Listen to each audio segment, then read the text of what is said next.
two Canadians turned 65 this month. Both walk into retirement holding $800,000 in savings. One books a 3-week cruise through the Mediterranean. The other is standing behind a register at the local hardware store 2 days a week, because the math stopped working somewhere along the way. The gap between them was not 30 years of saving. It was the last 60 months. What they did or did not do in the 5 years before their final paycheck decided which one of them is on a ship and which one is working a shift just to keep the house. Most people spend that stretch doing the one thing every retirement guide tells them to do. They build a cash cushion so a bad market year does not force them to sell investments at the worst possible time. It sounds smart, and it is. But most Canadians put that cushion inside their RRSP, and that single choice can hand the CRA an extra $10,000 they never had to pay.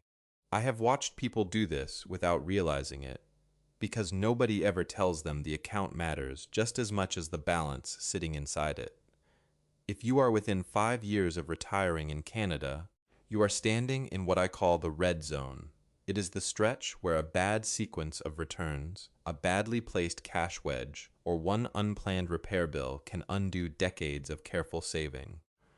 Over the next few minutes, I am walking through the 5-year countdown that protects you from that trap, starting with why the timing of a market drop matters more than the size of it. If you are a few years out from retirement in Canada, and that quiet unknown feeling has not gone away even though you have done the work, subscribe. This channel exists for exactly that stretch of the calculation most people skip. A 15% drop in the stock market during your first year of retirement is more dangerous to your money than a 30% drop that happens 10 years later. That sounds backwards, but it is exactly how the math works once you start pulling income out instead of putting it in. Here is why. When you are still working, a market drop is a paper loss. You do not sell, prices eventually recover, and time erases the damage. Once you retire and start withdrawing income every month, that is no longer true. Selling shares while prices are down means selling more shares to raise the same dollar amount, and every share sold in a downturn is a share that can never recover on your behalf. Financial professionals call this sequence of returns risk, and it explains why two retirees with the identical average return over 20 years can end up in completely different positions, depending only on which year the bad returns landed.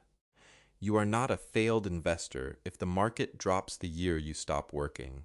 That is bad timing, not bad planning, unless there is nothing in place to absorb it. The trade-off underneath all of it is simple. A cash buffer sitting safely on the side earns you next to nothing while you wait, but it can be the exact reason your portfolio survives a bad first year instead of collapsing under it. Picture two versions of a $500,000 portfolio.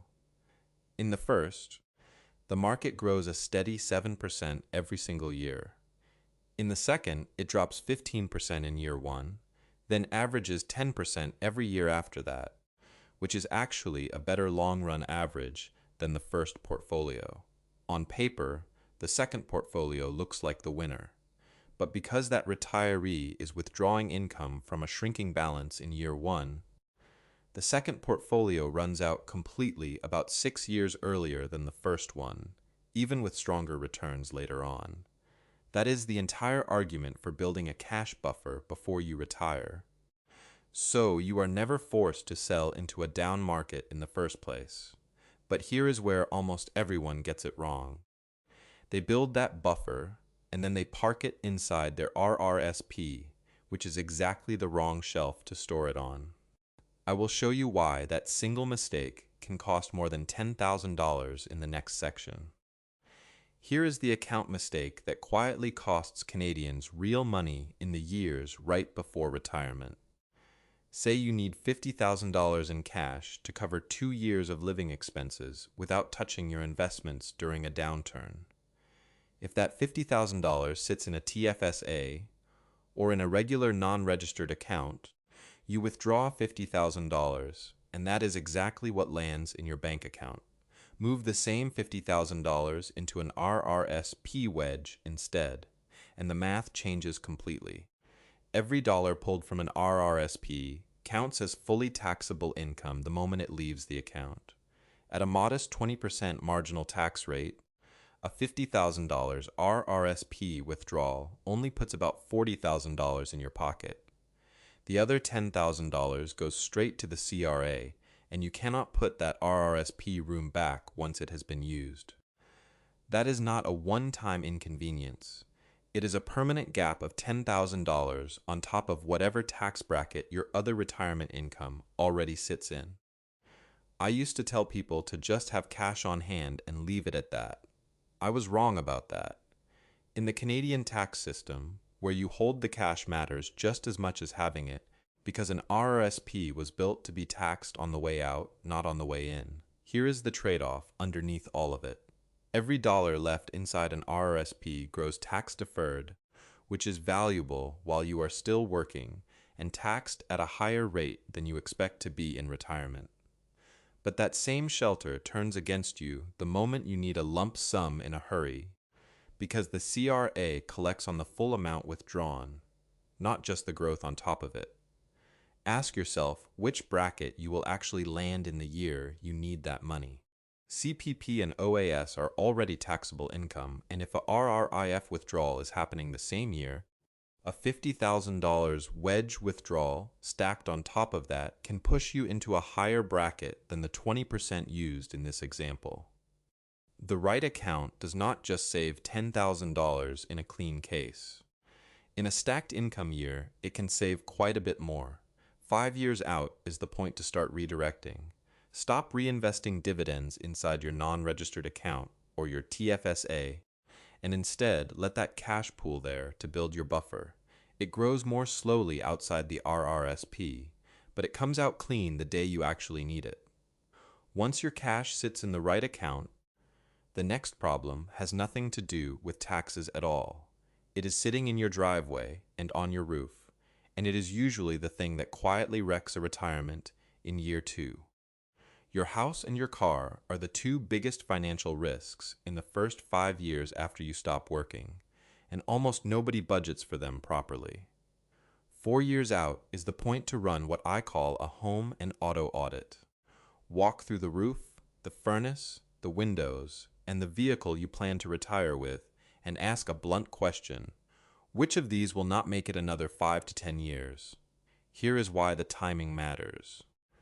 As of the first quarter of 2026, the average price of a new vehicle in Canada sits around $62,830, according to Auto Trader's Price Index.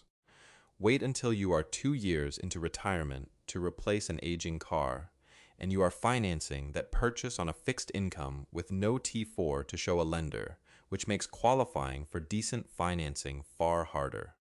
Buy it while employment income is still coming in, and you lock in a better rate with an easier approval. The trade-off sits between 2 paths. One is retiring with a 12-year-old roof and a 10-year-old SUV and hoping both hold on a little longer. The other is spending the final 2 years of work, clearing those big lumpy expenses, while a paycheck is still landing every 2 weeks.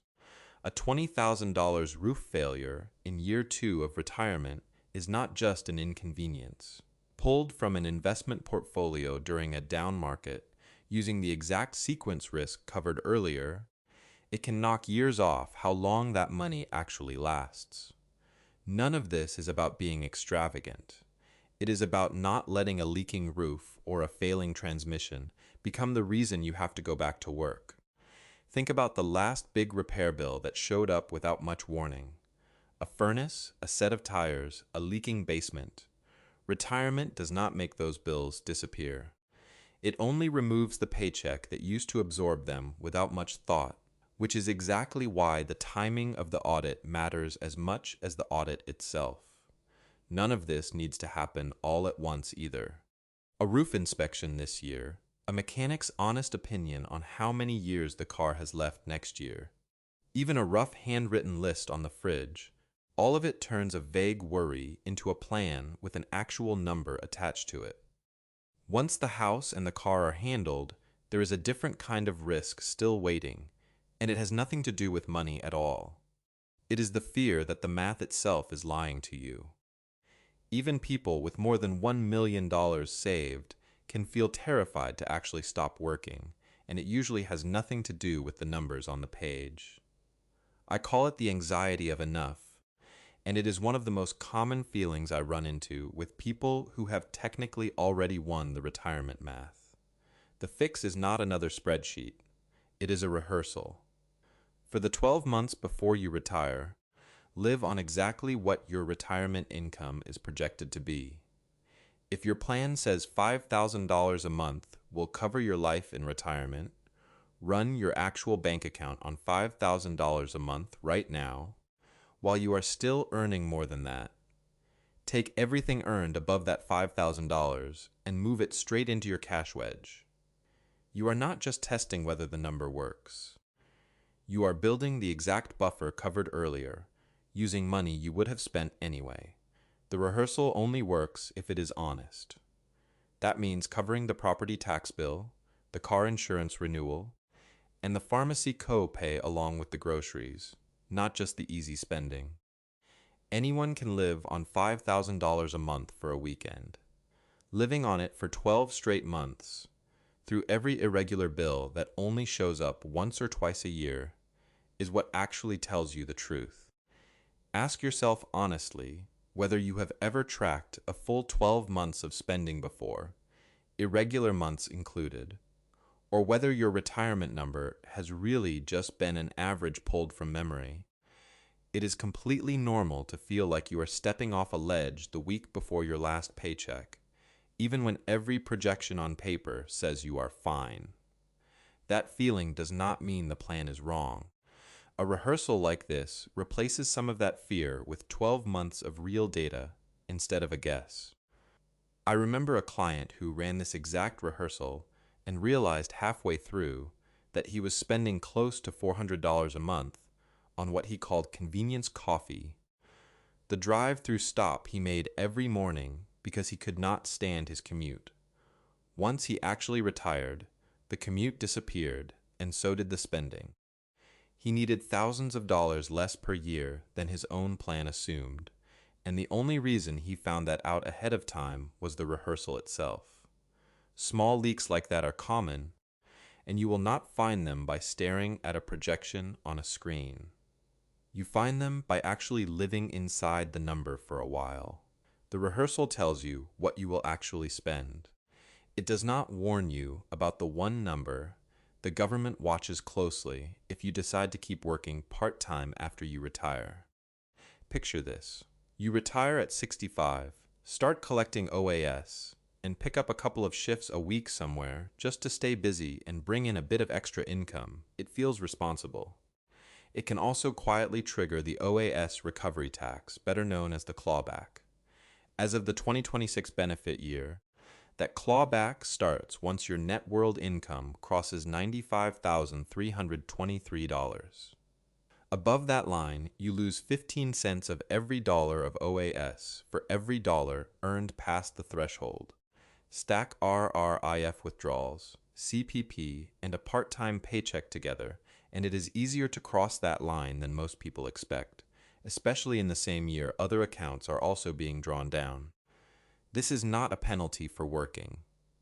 It is simply how the formula is built, and it rewards people who plan the order their income arrives in, not just the total amount sitting at the bottom of the page. One way to stay ahead of it uses the same 5-year window covered throughout this video. Between roughly age 60 and 64, before OAS and full CPP income are even in the picture, some retirees choose to draw down RRSP balances a little faster than required. Done carefully, that lowers the size of the mandatory RRIF withdrawals later, which helps keep total income further from the clawback threshold once OAS is actually being paid. None of this replaces a conversation with someone who can look at your actual numbers. But knowing the threshold exists before picking up that part-time job is the difference between a plan and a surprise. It is also worth asking early whether staying under that threshold is even the right goal for your own situation. Giving up part-time income just to protect a slice of OAS is not automatically the better trade for everyone, and the answer depends entirely on the rest of your numbers. The tax side is covered. The spending side is covered. The government side is covered too. What is left is turning all of it into something you can actually act on in order over the next 5 years. Here is the whole 5-year countdown in order. 5 years out, start the 12-month rehearsal, living on your projected retirement income while the difference builds your cash wedge. 4 years out, run the big ticket sweep on the house and the car, using the last stretch of employment income to handle what a fixed income cannot easily absorb. 3 years out, build the cash wedge in the right account, a TFSA or a non-registered account, not an RRSP, so a market downturn never forces a tax-expensive withdrawal. 2 years out, review whether an early RRSP meltdown makes sense for your own situation to help manage future RRIF withdrawals and stay clear of the OAS clawback threshold. 1 year out, finalize exactly when CPP and OAS will start. The average CPP payment sits closer to $925 a month, not the maximum of $1,507.65. So plan around the number that actually applies to your own contribution history. Retirement is not a math problem solved once and forgotten. It is a transition managed year by year, and now there is an order to manage it in. If you want the deeper math on the RRSP meltdown strategy from Step 4, subscribe and take a look at the video breaking down Canadian tax brackets in retirement.